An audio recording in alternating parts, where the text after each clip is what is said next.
எனக்கு மிகவும் பிரியமான நண்பர்களே, ரட்சிப்பை குறித்து உங்களிடம் பேசுவதில் நான் மிகவும் மகிழ்ச்சி அடைகிறேன். நாம் எல்லாருக்கும் பரலோகம் செல்ல வேண்டும் ஆசை உண்டு. ஆனால் பரலோகம் செல்வோம் என்ற நிச்சயம் யாருக்கு உண்டு? பாவத்தை குறித்து ரோமர் 3:23 இவ்வாறாக வாசிக்கிறோம்.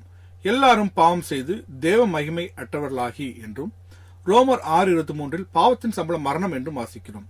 இப்பொழுது இரண்டாம் மரணமாகிய நரகத்துக்கு யார் பாத்திரவான்கள் என்று பார்ப்போம். வெளிப்படுத்தின விசேஷம் 21:8 பயப்படுபவர்களும் அவிசுவாசிகளும் அருவருப்பானவர்களும் கொலைபாதகரும் விபச்சாரக்காரரும் சூனியக்காரரும் விக்கிரக ஆராதனைக்காரரும் பொய்யர் அனைவரும் இரண்டாம் மரணமாகிய அக்கினியும் கந்தம் எரிகிற கடலிலே பங்கடைவார்கள் என்றார். நாம் இந்த வசனத்தில் முக்கியமாக கவனிக்க வேண்டிய ஒன்று பொய்யர். நாம் எல்லோரும் பொய் சொல்லியிருக்கிறோம். நம்மில் சிலர் பொய்யிலும் மோசமான காரியத்தை கூட செய்திருக்கிறோம். எனவே நாம் நரகத்துக்கு பாத்திரவான்கள். நாம் நரகத்திலிருந்து தப்பிப்பது எவ்வாறு? ரோமர் 5:8 நாம் பாவிகளா இருக்கையில் கிறிஸ்து நமக்காக மரித்ததினாலே தேவன் நம்மேல் வைத்த தமது அன்பை விளங்க பண்ணுகிறார் என்று வாசிக்கிறோம்.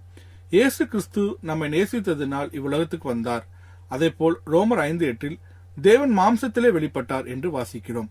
அவர் இவ்வுலகில் மனிதனாய் பாவமற்ற வாழ்வை வாழ்ந்தார். ஆனாலும் அவரை அடித்தனர், அவர் மேல் துப்பினர், சிலுவையிலே ஆணி அடித்தனர். 1 பேதுரு 2:24 அவர் தாமே தமது சரீரத்திலே நம்முடைய பாவங்களை சிலுவையின் மேல் சுமந்தார் என்று வாசிக்கிறோம். நம்முடைய ஒவ்வொரு பாவங்களுக்காகவும் அவர் மரித்தார். நாம் செய்த பாவம் அவர் செய்தது போல் ஆயிற்று. நம் பாவங்களுக்காக தண்டிக்கப்பட்டார், சிலுவையிலே அறையப்பட்டார். அவர் மரித்த போது அவர்கள் அவர் சரீரத்தை அடக்கம் பண்ணினர். அவருடைய ஆத்மா 3 நாள் இரவும் பகலும் பாதாளத்துக்கு சென்றது. அவர் 3 நாள் பின்பு மருத்துவரிலிருந்து உயிர் தெழுந்தவராய் சீஷர்களுக்கு ஆணி பாய்ந்த கைகளை காட்டினார். இயேசு கிறிஸ்து நமக்காக மாத்திரமல்ல, உலகத்தில் இருக்கும் ஒவ்வொருவருக்காகவும் அவர் மரித்தார். இதை நாம் 1 யோவான் 2:2 வாசிக்கிறோம். நம்முடைய பாவங்கள் மாத்திரமல்ல, சர்வலோகத்தின் பாவங்களை நிவர்த்தி செய்கிற பலியா இருக்கிறார் என்று வாசிக்கிறோம். நாம் ரட்சிப்படைவதற்கு என்ன செய்ய வேண்டும் என்று அப்போஸ்தலர் 16:30 கர்த்தராகிய இயேசு கிறிஸ்துவை விசுவாசி, அப்பொழுது நீயும் உன் வீட்டாரும் ரட்சிக்கப்படுவீர்கள் என்று வாசிக்கிறோம்.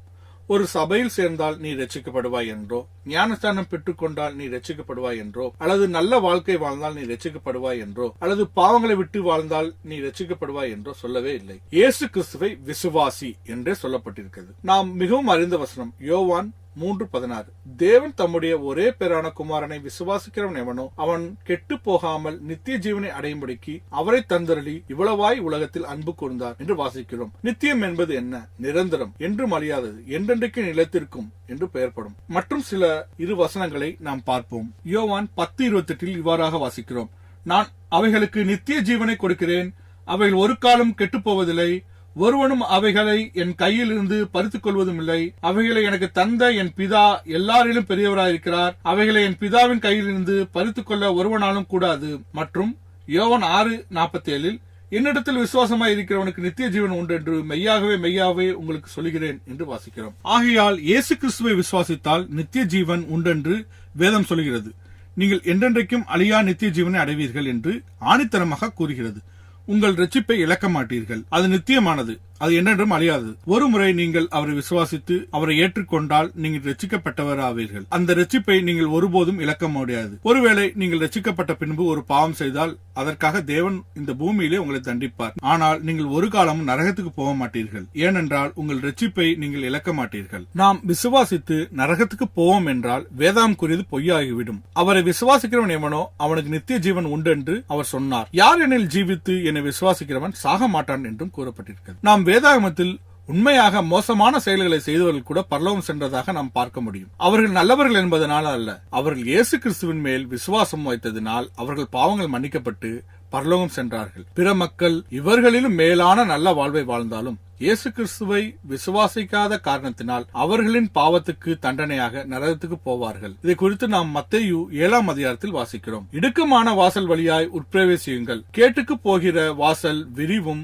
வழி விசாலமுமாய் இருக்கிறது, அதன் வழியாய் பிரவேசிக்கிறவர்கள் அநேகர். ஜீவனுக்கு போகிற வாசல் இடுக்கமும் வழி நெருக்கமுமாய் இருக்கிறது, அதை கண்டுபிடிக்கிறவர் சிலர் என்று மத்தேயு 7:13-14 வசனங்களில் பார்க்கிறோம். பின்பு அவர் இவ்வாறாக கூறுகிறார். பரலோகத்தில் இருக்கிற என் பிதாவின் சித்தத்தின்படி செய்கிறவனே பரலோக ராஜ்யத்தில் பிரவேசிப்பானே அல்லாமல் என்னை நோக்கி கர்த்தாவே கர்த்தாவே என்று சொல்லுகிறவன் அதில் பிரவேசிப்பதில்லை. அந்நாளில் அநேகர் என்னை நோக்கி கர்த்தாவே கர்த்தாவே உமது நாமத்தினால் பிசாசுகளை துரத்தினோம் அல்லவா, உமது நாமத்தினால் அநேக அற்புதங்களை செய்தோம் அல்லவா என்பார்கள்.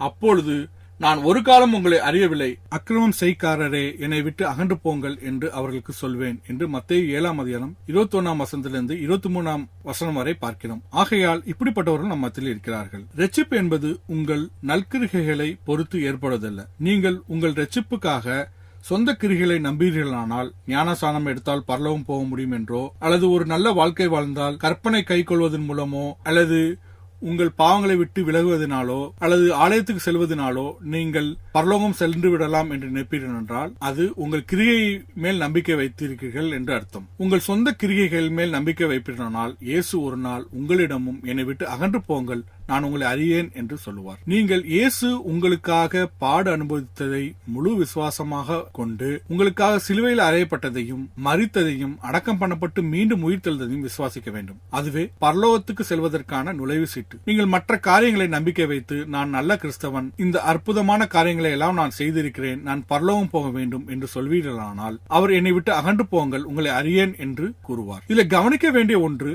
அவர் உங்களை நான் அறிவேன் என்று சொல்லவில்லை. ஒருமுறை அவர் அறிந்தார் என்றால் அது நித்தியத்துக்கும் என்றென்றைக்கும் அவர் உங்களை அறிந்தார் என்றே அர்த்தம். ஒருமுறை நீங்கள் ரட்சிக்கப்பட்டீர்களானால் அது என்றென்றைக்கும் நீங்கள் ரட்சிக்கப்பட்டவர்களாவீர்கள். அவர் உங்களை அறியேன் என்று சொல்வார் என்றால் அவர் உங்களை அறியவில்லை, நீங்கள் நரகத்துக்கு போவீர்கள். ஒருமுறை உங்களை அறிந்தால் உங்களை அறிவார். என் பிள்ளைகள் எப்பொழுதும் என் பிள்ளைகளாய் இருப்பது போல ஒருமுறை மறுபிழைப்பு அடைந்து அவர் பிள்ளைகளாய் நாம் மாறின பின்பு என்றுமே அவர் பிள்ளைகளாய் இருப்போம். நீங்கள் குடும்பத்தில் ஒரு கெட்ட குமாரனாக இருக்கலாம். இந்த பூமியில் கர்த்தரால் அதிகமாய் ஒழுக்கத்துக்குள் கொண்டு வரப்பட்ட யாராக வேணாலும் இருக்கலாம். உங்கள் வாழ்க்கையை இந்த உலகில் அழித்துக் கொண்டிருக்கலாம்.